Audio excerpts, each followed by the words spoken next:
Welcome மக்களே.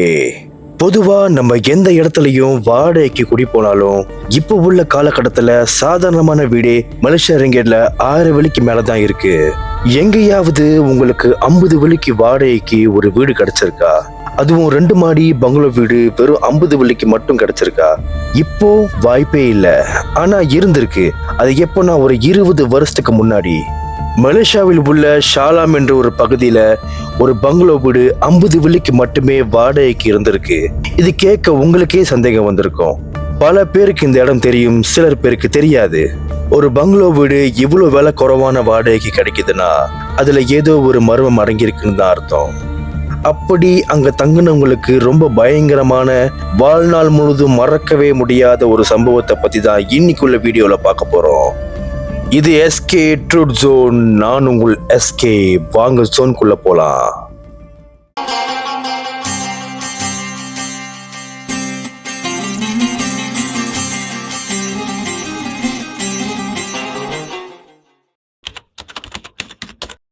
கதையோட தொடக்கம் ஒரு 20 வருஷத்துக்கு முன்னாடி ஷாலாமில் உள்ள 50 வெள்ளி வாடகை வீட்டில் வெறும் 2 நாள் மட்டுமே குடியிருந்தவங்களோட அனுபவம் தான் இந்த கதை. இந்த கதையில கியூ, அஸ்மி டாகு, சேம் பஞ்சார், வாக், பாப், லான், நைம் மற்றும் சலே, இவங்க 8 பேர் தான் இந்த கதையில வர முக்கியமான கதாபாத்திரமா இருக்காங்க. இவங்க 8 பேருக்குமே ஷாலாம்ல உள்ள UITMனு ஒரு யூனிவர்சிட்டியில தொடர்ந்து படிக்க வாய்ப்பு கிடைக்குது. சோ முதல்ல அந்த 8 பேருமே என்ன யோசிக்கிறாங்கன்னா, இப்ப நம்ம எங்க தங்கணும்னு தான். ஏன்னா UITM ஹாஸ்டல்ல அவங்களுக்கு சரியான வசதிகள் இல்லாதனால அவங்க வேற ஒரு இடத்துல தங்கி படிக்கலான்னு முடிவு பண்றாங்க. அப்படி தேடி பார்த்ததுல அவங்க வேற ஃப்ரெண்ட்ஸ் மூலியமா எப்படியோ ஒரு வீடு வாடகைக்கு கிடைச்சிருது. அது ஷாலாம் செக்ஷன் 2 வெட்வல் டீம் பார்க்குக்கு பக்கத்துல தான் அந்த வீடும் இருக்கு. அவங்க பார்த்த அந்த வீடு 4 அறைகள் கொண்ட ஒரு பங்களோ வீடு. மேல் மாடியில 3 அறைகள், கீழ் மாடியில 1 அறை. ஸோ அவங்க 8 பேர் இருந்ததால ஒரு ரூம்ல 2 பேர் தங்கிக்கலான்னு முடிவு பண்ணிக்கிறாங்க. அது மட்டும் இல்லாம அந்த வீட்டுக்குள்ள போகும்போதே ஒரு விதமான சந்தோஷம், ஆச்சரியம், குழப்பம், பயத்தோட தான் காலடி எடுத்து வைக்கிறாங்க. அதுக்கு காரணம் என்னன்னா, இந்த வீட்டோட ஹவுஸ் ஓனர் அவங்க கிட்ட இந்த மாதம் வாடகை கட்ட வேணாம், டெபாசிட் வெறும் 50 வெள்ளி மட்டும் தான் வாங்கியிருக்காரு, மீதி அடுத்த வாடகை காசை அடுத்த மாதத்துல இருந்து கொடுத்துருங்கன்னு சொல்லியிருக்காரு. அதாவது முதல் மாதம் இலவசமா இந்த வீட்டுல அவங்க தங்கலான்னு ஹவுஸ் ஓனர் சொல்லியிருக்காரு. இதை கேட்ட உடனே அந்த 8 பேருக்குமே ஒரு விதமான ஜாலியா இருந்தாலும் உள்ளுக்குள்ள சில குழப்பம் ஏற்பட்டிருக்கு. என்னடா இது, மற்ற வீட்டுக்கு டெபாசிட் முதல் பணம் கொடுத்துட்டு அப்புறம் குடி போகும்போது வாடகை கொடுக்கணும்னு சொல்லுவாங்க, ஆனா இங்கே நான் இப்படி சொல்றாருன்னு யோசிக்க ஆரம்பிச்சிருக்காங்க. பட் ஏதோ மேபி இங்க அப்படிதான் போலன்னு நினைச்சிட்டு அவங்களும் குடி போறாங்க. 2வதா அந்த ஹவுஸ் ஓனர் ஒரு கண்டிஷன் சொல்லியிருக்காரு. அது என்ன அப்படின்னா, குடி வரும்போது நிறைய பொருட்களை கொண்டு வர வேண்டாம். ஏன் அப்படி சொல்றேன்னா, நீங்க மறுபடியும் திரும்பி போகும்போது எல்லா பொருளையும் திருப்பி நீங்க எடுத்துட்டு போகணும். ஸோ அதனால உங்களுக்கும் டயர்டா ஆயிரும்னு நினைவுபடுத்தியிருக்காரு. 3வதா இன்னொரு விஷயமும் சொல்றாரு. வீட்டு பக்கத்துல ஒரு பெரிய மரம் இருக்கு. அதோட கிளைகள் ஜன்னல் வழியா மாடி ரூம் வரைக்கும் நுழையும். ஸோ அதை கொஞ்சம் அட்ஜஸ்ட் பண்ணிக்கோங்கன்னு அந்த வீட்டு ஓனர் அவங்க கிட்ட சொல்லியிருக்காரு. முதல் நாள் அன்னைக்கு நைட் ஆகுது. அந்த 8 பேருமே யாருமே இன்னும் தூங்கல. எல்லாரும் அவங்க பொருளை எடுத்து வச்சுக்கிட்டு இருந்திருக்காங்க. அதுக்கப்புறமா அவங்க ஒரு கொரியன் மூவிஸ் DVD பிளேயர்ல போட்டு பார்த்துருக்காங்க. அப்படியே தூங்கவும் செஞ்சிருக்காங்க. மறுநாள் காலை விடியுது. இப்பதான் சம்பவமே இருக்கு. பட்ட பகல்ல காலையிலே அந்த 8 பேருக்குமே ஒரு விசித்திரமான ஒரு நிகழ்வு நடக்குது. அதுல அஸ்மி டாகு தான் முதல்ல இதை அனுபவிச்சிருக்காரு. அப்ப காலையிலே மணி ஒரு 10:30 இருக்கும். தூங்கிக்கிட்டு இருந்த அஸ்மிக்கு வயிறு பின்னி பெடல் எடுத்திருக்கு. ஸோ அஸ்மி பாத்ரூம் போகிறதுக்காக எந்திரிக்கிறாரு. ஆனா மேல் மாடியில் உள்ள பாத்ரூம் ரிப்பேர் ஆயிருந்ததால கீழே உள்ள பாத்ரூமை தான் யூஸ் பண்ண வேண்டியது நிலைமை வருது. அஸ்மி கீழே உள்ள பாத்ரூமுக்கு போறாரு. கதவை திறக்கிறாரு. ஆனா கதவை திறக்க முடியல. ஸோ உள்ள எவனோ இருக்கான் போலன்னு நினைக்கிறாரு. ரொம்ப நேரம் வெளியே வெயிட் பண்ணியும் உள்ள இருக்கிற ஆள் வந்த பாடு இல்ல. அப்போ வலி தாங்க முடியாத அஸ்மி கோபமாகி வேகமா கத்தி கூப்பிடுறாரு. டேய், சீக்கிரம் வாங்கடா வெளியே, என்னால முடியல அப்படின்னு கத்தி கூப்பிடுறாரு. அப்படி அவர் கத்தி கூச்சல் போட்டதுல மேல தூங்கிக்கிட்டு இருந்த எல்லாரும் செதறி போய் எந்திரிக்கிறாங்க. என்னாச்சு ஏதாச்சுன்னு. இதுல நம்ப முடியாத விஷயம் என்னன்னு பாத்தீங்கன்னா, அஸ்மியும் சேர்த்து மொத்தம் 8 பேரும் அந்த பாத்ரூமுக்கு வெளியே நிக்கிறாங்க. அப்படி அவங்க எல்லாரும் வெளியே நிக்கிறாங்கன்னா, அப்ப பாத்ரூம்குள்ள இருக்கிறது யாரு? பாத்ரூம் கதவு உள்ள இருந்து லாக் பண்ணப்பட்டிருக்கு. அது மட்டும் இல்லாம ஃபிளஷ் சத்தம் எல்லாம் கேட்க ஆரம்பிச்சிருக்கு. அங்க நிக்கிறவங்களே லான் என்ற ஒரு நபருக்கு கொஞ்சம் தைரியம் இருந்ததுனால அவர் வேகமா அந்த கதவை எத்தி உதைச்சு திறக்கிறாரு. அப்படி திறந்த உடனே உள்ள பாக்குறாங்க. பார்த்து அதிர்ச்சி ஆகுறாங்க. ஏன் அப்படின்னா அந்த பாத்ரூம்குள்ளார யாருமே இல்லை. ஆனா லான் எத்தனை வேகத்திலே பாத்ரூம் கொஞ்சம் டேமேஜ் ஆயிருந்திருக்கு. பட் கதவு உண்மையாவே உள்ள இருந்து தான் லாக் பண்ணப்பட்டிருக்கு. இப்போ நீங்க ஒண்ணு கவனிச்சீங்களா? கடைசி வரைக்கும் அஸ்மி டாய்லெட்டுக்கு போகவே இல்லை. வந்த பயத்திலே வரப்போறதும் உள்ள போயிருச்சு. Okay, jokes apart. ஸோ இதுதான் அவங்களுக்கு ஏற்பட்ட அதிர்ச்சியான முதல் சம்பவம். அதை விட அன்னைக்கு நைட்டு நடந்த தொந்தரவு பகலை விட ரொம்ப மோசமானதா இருந்துச்சு. இரண்டாவதா பாதிக்கப்பட்ட நபர் வாக்.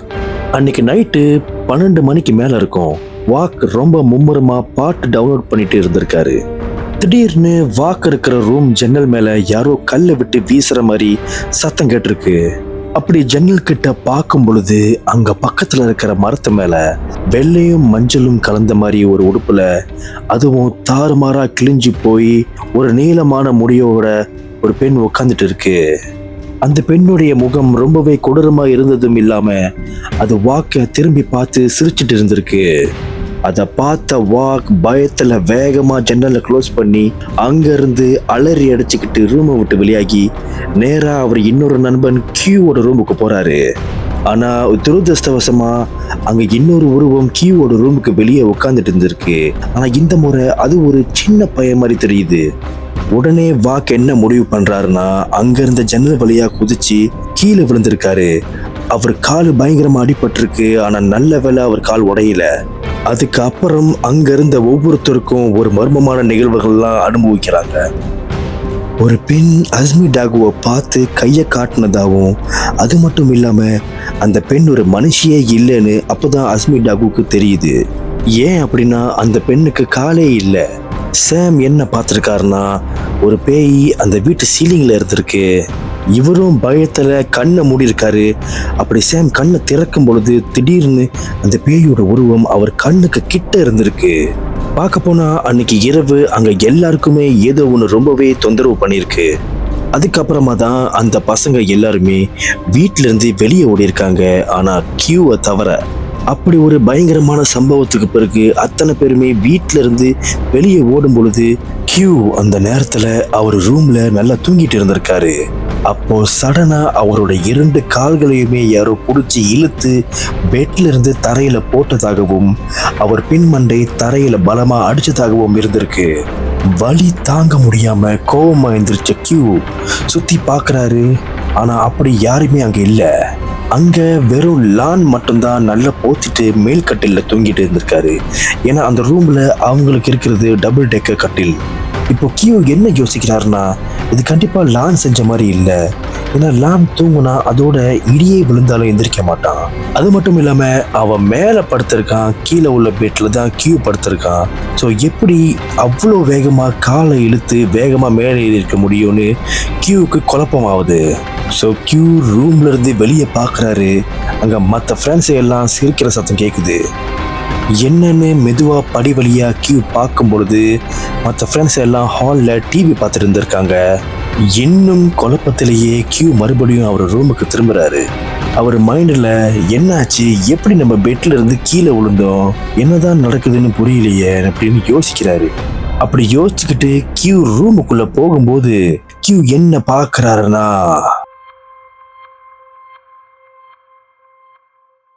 கியூவோட பெட்டுக்கு மேல உள்ள பெட்ல லான் படுத்திருந்தான்னு சொன்னல. இப்ப கியூ பார்க்கும் பொழுது லான் பெட்ல யாரோ பிளாங்கெட்டை போத்தி உட்காந்துட்டு இருக்கிற மாதிரி இருந்திருக்கு.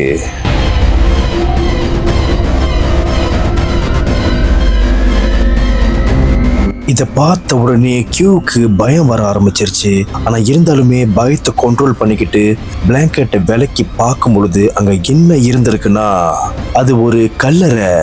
அதாவது மெலேல பத்து நிசான்னு சொல்லுவாங்க. அதுவும் அந்த பத்து நிசான் பார்க்கவே பழசா உடைஞ்சு போய் இருந்திருக்கு.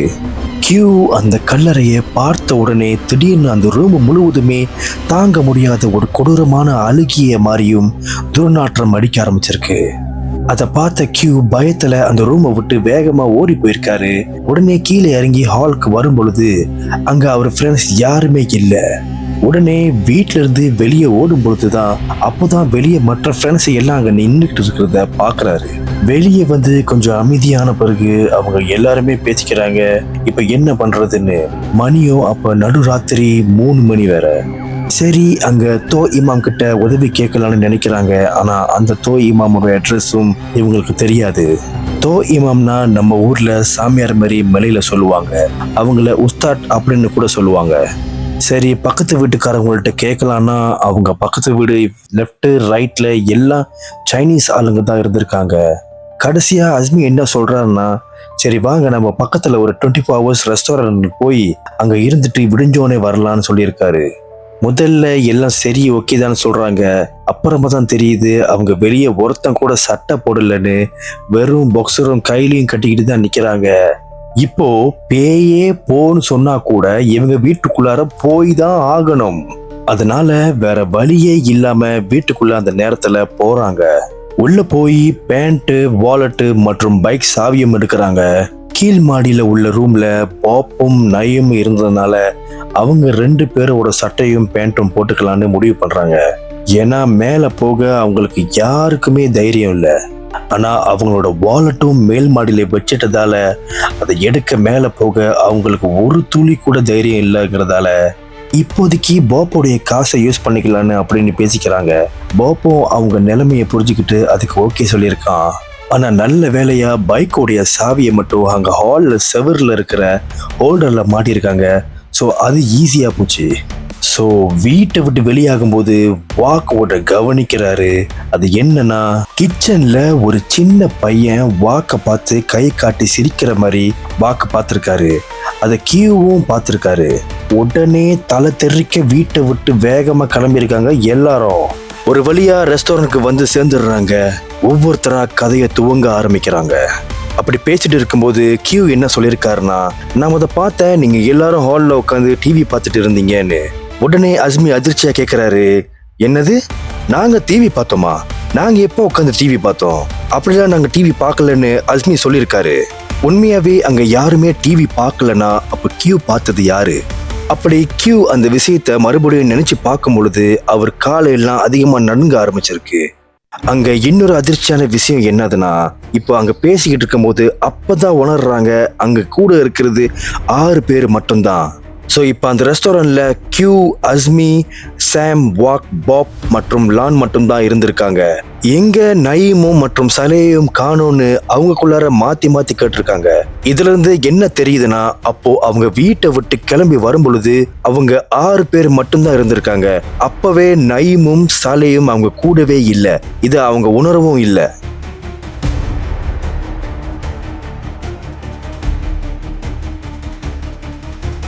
அப்போ இருந்த பயத்துல அவங்களுக்கு அங்க எத்தனை பேர் இருந்தாங்க, எத்தனை பேர் கூட வந்தாங்கன்னு கூட தெரியல. ரெஸ்டாரண்ட்க்கு வந்த பிறகுதான் எல்லாம் தெரியுது. அது மட்டும் இல்லாம அங்க பாப் மட்டும்தான் போன் கொண்டு வந்திருக்காரு. ஸோ அதனால நயீமுக்கு ஃபோன் பண்றாங்க. ஆனா கால் ரிங் போது ஆனா யாருமே எடுக்கல. சாலேக்கும் ஃபோன் பண்றாங்க, அதுவும் ஆன்சர் பண்ணப்படல. உடனே லான் பாப் கையில இருந்து போனை வாங்கி மறுபடியும் நயீமுக்கு கால் பண்றாரு. ஆனா இந்த முறை போன் ஆன்சர் பண்ணப்படுது. லானும் போன் ஆன்சர் பண்ண பிறகு பேசுறாரு. ஆனா அங்கிட்டு பேசுனது நயீம் இல்ல, யாரோ ஒரு விசித்திரமான குரல்ல ஒரு பெண் முணுங்குற மாதிரி சத்தம் மட்டும் கேட்டிருக்கு. அப்படி அந்த சத்தத்தை கேட்ட உடனே லான் மற்றும் மற்ற நண்பர்களுக்குமே உடம்பெல்லாம் சிலிர்த்து போயிருக்கு. அப்படி ஒரு சத்தம் அது. அப்படி அந்த சத்தத்தை கேட்ட உடனே அந்த 6 பேருமே மூச்சு பேச்சு இல்லாம அமைதியாயிட்டாங்க. ஸோ வியூவர்ஸ், நீங்க நினைச்சு பாருங்க, இந்த மாதிரி உங்க போன்ல யாரோ ஒரு பெண்ணோட குரல்ல முணுங்குற மாதிரியும் அழுகுற மாதிரியும் பேசினா எப்படி இருக்கும் உங்களுக்கு? ஸோ விடிகிற வரைக்கும் வெயிட் பண்றாங்க. அதுக்கு பிறகு நயீமும் சாலேயும் போய் தேடலான்னு பேசிக்கிறாங்க. அன்னைக்கு காலையில மணி 7:30 ஆகுது. அப்பதான் அங்கிருந்து கிளம்பி அந்த வீட்டுக்கு போயிருக்காங்க. வீட்டு வாசலுக்கு வந்து சேர்ந்ததுமே அங்க நின்னு பாக்குறாங்க. அந்த வீட்டு வெளியே இருக்கிற கேட்டு அப்படியே திறந்தாப்புல மாதிரி இருந்திருக்கு. உள்ள போறதுக்கே யாருக்குமே தைரியம் இல்லாதனால அந்த 6 பேருமே ஒரு 20-30 நிமிஷம் அந்த வீட்டு கேட்டு முன்னுக்கு உட்காந்துட்டு திருன்னு முழிச்சிட்டு இருந்திருக்காங்க. திடீர்னு பாப்க்கு ஒரு கால் வருது. பீதியில லான் எடுத்து அதை பேசுறாரு. ஆனா இந்த முறை போன் ஹாஸ்பிட்டல்ல இருந்து வந்திருக்கு. என்னாச்சுன்னா நயீம் இப்போ ஹாஸ்பிட்டல் கிளாங் எமர்ஜென்சி வார்ட்ல அட்மிட் பண்ணப்பட்டிருக்காரு. ஏன்னா நயீம்க்கு ஆக்சிடென்ட் ஆயிருச்சுன்னு தகவல் சொல்றாங்க.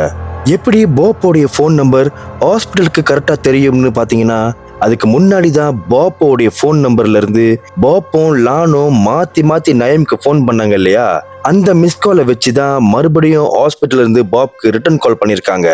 அதை கேட்ட உடனே அவங்க 6 பேருமே ரொம்ப குழப்பம் ஆகுறாங்க. எப்படி நடந்துச்சு, நம்ம கூட தானே இருந்தா நயீம், எப்படி நம்மளுக்கு தெரியாம ஆக்சிடென்ட் ஆயிருக்கும்னு மாத்தி கேட்டுக்கிறாங்க. இப்போ ஹாஸ்பிட்டலுக்கு போய் நயீமை பாக்குறதா இல்ல சலேமை தேடுறதான்னு அவங்களுக்குமே ஒன்றும் புரியல. என்ன பண்றதுன்னு தெரியாம கடைசியா அந்த வீட்டு ஓனருக்கு ஃபோன் பண்ணி நடந்த விஷயங்கள் எல்லாம் சொல்லியிருக்காங்க. அதுக்கப்புறமா கியூ மற்றும் சாம் இவங்க 2 பேருமே கிளாங் ஹாஸ்பிட்டலுக்கு போய் நயீமை பார்க்கலாம்னு நினைக்கிறாங்க. மற்ற 4 பேருமே சலேவை தேடலான்னு அந்த வீட்டுக்குள்ள தேட ஆரம்பிக்கிறாங்க. கியூவும் சாமும் ஹாஸ்பிட்டலுக்கு வந்து சேர்ந்ததுமே உடனடியா நயீமோட வார்டுக்கு வேகமா போனதுமே அங்க நயீமோட நிலைமை ரொம்பவே பயங்கரமா அடிபட்டு ரொம்ப மோசமான நிலைமையில தான் இருந்திருக்கான்னு தெரிய வருது. உயிருக்கு போராடிக்கிட்டு இருந்த நயீமை கியூவும் சாமும் ரொம்ப மனவேதனையோட பாக்குறாங்க. நயீமோட கால்கள் உடைந்து நொறுங்கி போயிருந்திருக்கு. பார்க்கவே முடியாம அளவுக்கு இருந்திருக்கு. ஹாஸ்பிட்டல்ல உள்ள டாக்டர் கிட்ட கேட்கும் பொழுது அவங்க என்ன சொல்லியிருக்காங்கன்னா, இது கண்டிப்பா கார் இல்லைன்னா ஒரு லாரி நயீமை அடிச்சுட்டு ஓடிட்டதாகவும் சொல்லியிருக்காங்க. நயீமோட நிலைமைய பார்த்த உடனே கியூக்கு உள் மனசு அவருக்கு தோணி இருக்கு, நயீமால பொழைக்கவே முடியாதுன்னு. ஏன்னா ஏற்கனவே நயீம் உடம்புல இருந்து அதிகமான ரத்தம் வெளியாயிருச்சதால நயீம் பொழைக்க வாய்ப்புகள் இல்லைன்னு கியூக்கு தோணி இருக்கு. இத கொஞ்சம் கூட ஏத்துக்கவே முடியாத சாம் கண்ணீர் விட்டு கதறி அழுகுறாரு. டாக்டரும் அவங்களால முடிஞ்சதை பண்ணி பாக்குறாங்க. ஆனா கடைசியா முடியாம கை விட்டுறாங்க. மன கஷ்டத்தோட கியூ நயீம் பக்கத்துல போய் உட்கார்றாரு. அப்ப நயீம் ஏதோ மெதுவா பேசுற மாதிரி இருந்திருக்கு. பட் என்னன்னு கியூக்கு சரியா புரியல. அப்போ நயீம் அவங்க கிட்ட மன்னிப்பு கேட்டிருக்காரு. எதுக்குன்னா அவங்கள இது வரைக்கும் கஷ்டப்படுத்துறதுக்காக திரும்ப மன்னிப்பு கேட்கிறாரு. ஆனா கியூவால அது சரியா புரிஞ்சிக்க முடியல. அப்புறம் கடைசியா சாலே என்ற ஒரு வார்த்தைய ரொம்பவே அழுத்தமா சொல்லி கடைசியா அங்கேயே நயீம் தன் மூச்சை விடுறாரு.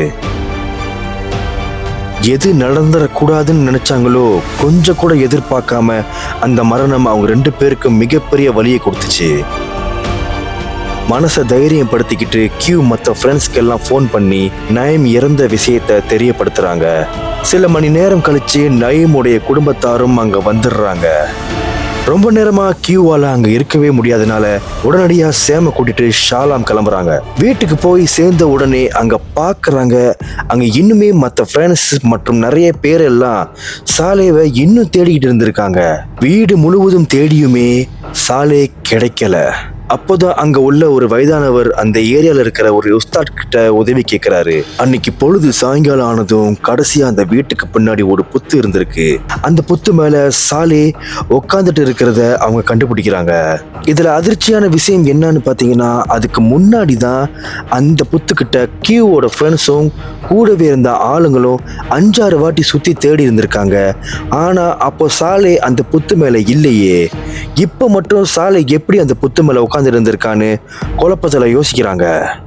பட் எப்படியோ சாலே கிடைச்சிட்டான்னு ஒரு நிம்மதி அடைகிறாங்க. அதுக்கு பிறகுதான் அன்னைக்கே அந்த வீட்டை விட்டு வேற வீட்டுக்கு ஷிஃப்ட் பண்ணி போறாங்க.